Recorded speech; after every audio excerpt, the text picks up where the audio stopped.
Le apparizioni di Erechim. Tra il 1944 e il 1988, ad Erechim, in Brasile, la Madonna fece diverse apparizioni a Doroteia Menegon Farina, allora 33enne, una madre che aveva affrontato numerose battaglie contro le malattie.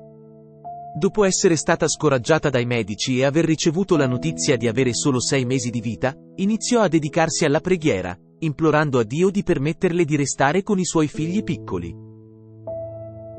Un giorno, mentre sembrava morta e il suo funerale era stato preparato, si riprese improvvisamente, sollevò la croce che le era stata posta tra le mani e annunciò ai suoi figli di non preoccuparsi, perché la madre sarebbe rimasta con loro.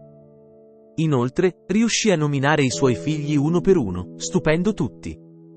Dopo questo episodio, la sua malattia praticamente sparì. Una croce apparì sul suo petto, formata come se la carne si fosse raccolta sotto la pelle. Questa croce sanguinava ogni anno dal Venerdì Santo fino all'alba della Domenica di Pasqua, per poi smettere senza dare ulteriori segni. La Madonna apparì a Doroteia mentre lavava i panni nel cortile di casa sua, e le altre visioni si verificarono anch'esse all'interno della sua abitazione. Un segno evidente dell'apparizione fu quando l'erba nel suo giardino cominciò a seccare formando una croce.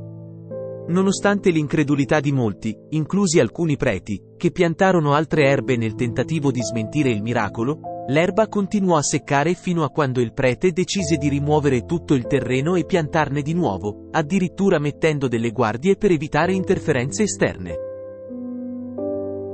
Tuttavia, l'erba si seccò di nuovo, come se fosse un intervento divino.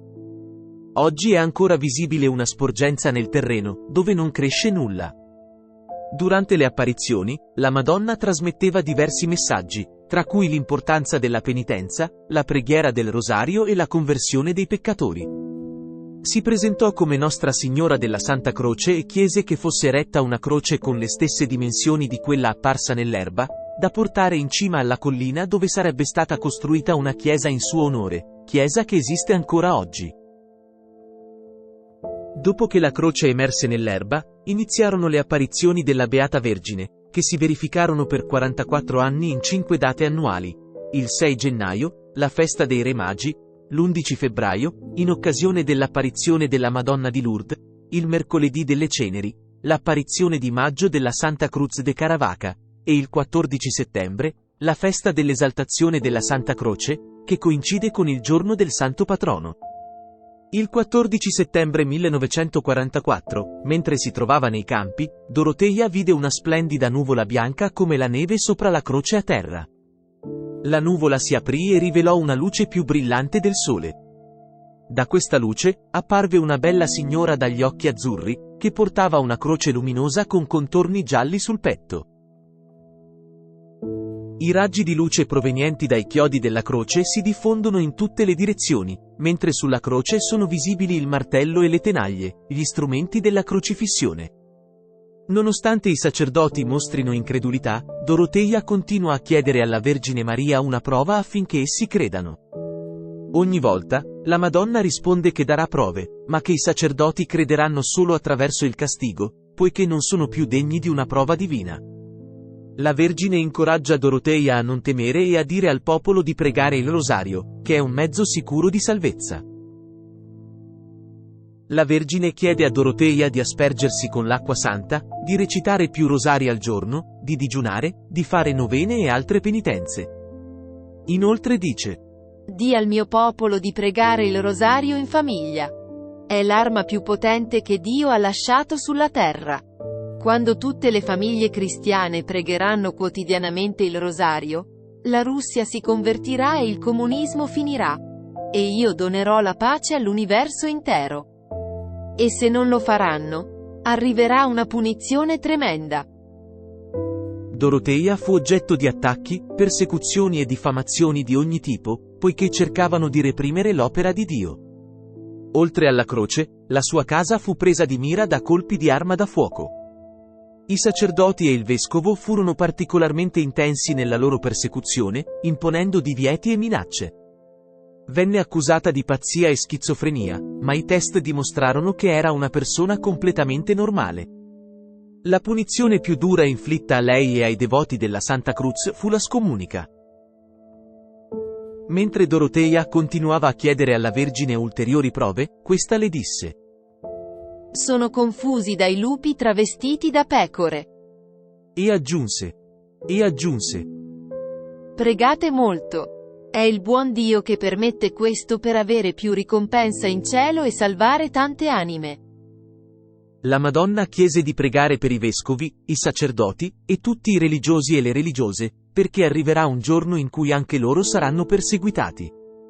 Poi disse: il diavolo sa quante anime può salvare un sacerdote, o un religioso, o una suora. E cerca in tutti i modi di sedurli con i peccati. Ed è per questo che bisogna pregare molto per loro.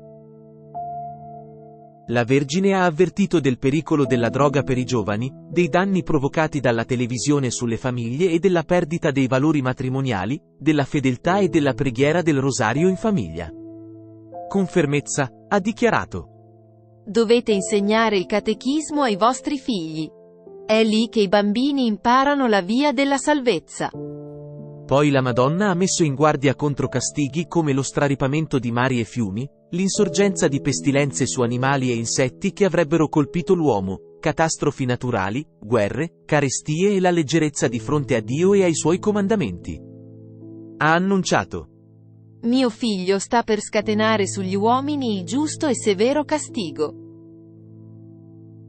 Alla domanda su come evitare il castigo annunciato, la Madonna ha risposto che si dovrebbe digiunare il venerdì, rispettare il giorno del Signore e santificare il venerdì santo. Ha anche consigliato ai bambini di recitare ogni giorno 5 Ave Maria in onore delle 5 piaghe di nostro Signore Gesù Cristo e agli adulti 5 Padre Nostro per la conversione dei peccatori.